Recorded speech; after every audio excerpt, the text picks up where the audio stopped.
In 2003, the duo moved to New York.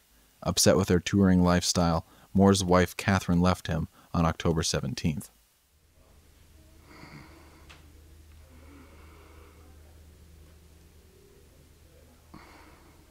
F***ed him for 6 years. It was bad. One night later, on the night of October 18th, 2003, during a performance of his signature piece, Caruso, Moore's voice gave out. The stunned audience watched the breakdown in silence.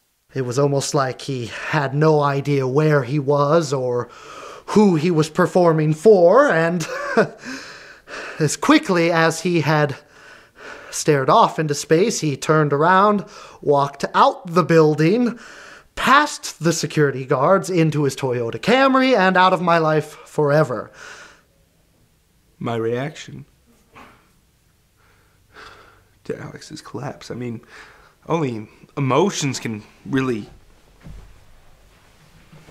Fear, sadness, contempt, belonging, hunger, sickness, health, happiness, death, and the sense of an oncoming bowel movement.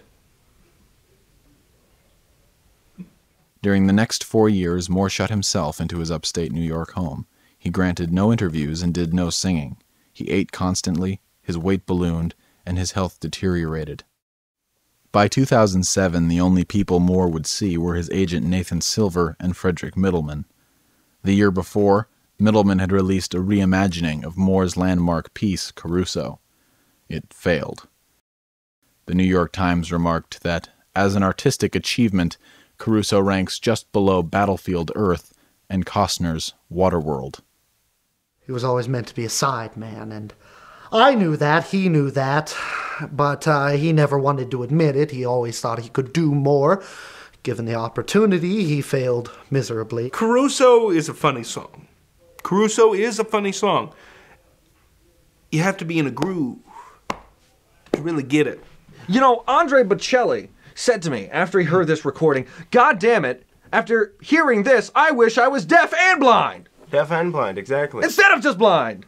I did my part. I sung my songs. I didn't sing as many as Alex. I'm sorry.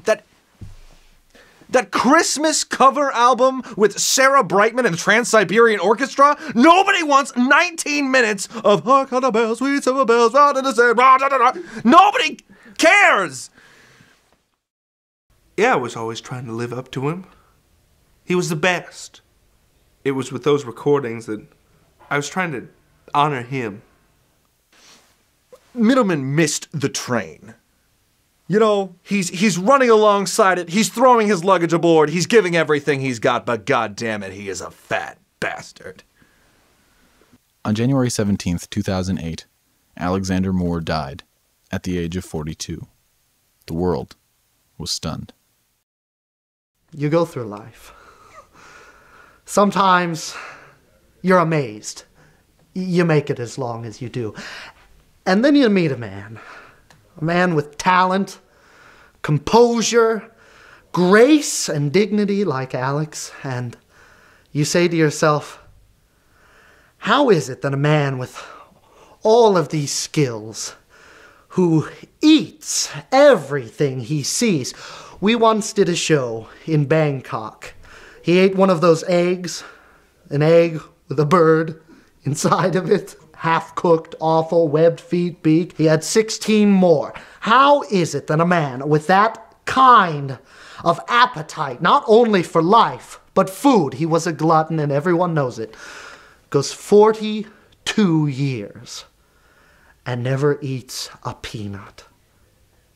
Who do you think of when you think of those glorious careers ending in a firework blaze of passion and death? And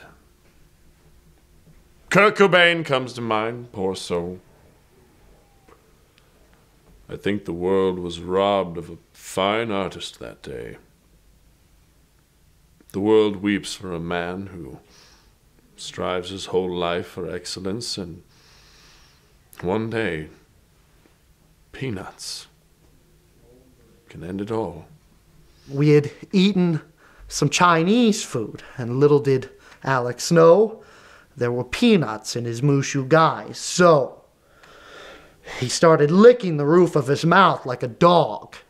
A dog who had just eaten peanut butter. Little did I know it was really a cry for help. He couldn't say a word, his windpipe had closed up. By the time we could actually help him, it was too late. His contributions to art will remain a cornerstone for all time. He's watching you. The last thing that Alex ever gave to me was my friend, Mortimer. Every day I snuggle with him to remind me of Alex. I think he's an elephant. I could be wrong. I never went to Wisconsin. He had talent. He had grace. He was my hero.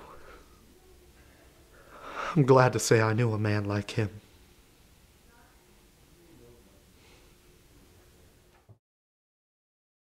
This has been a PBS presentation and a film by Ben Kurns. For information on how you can obtain a DVD copy, visit us at shop.pbs.org.net.co.uk.fr/shop.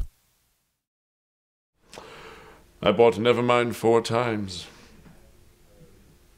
I think that pitch did it, but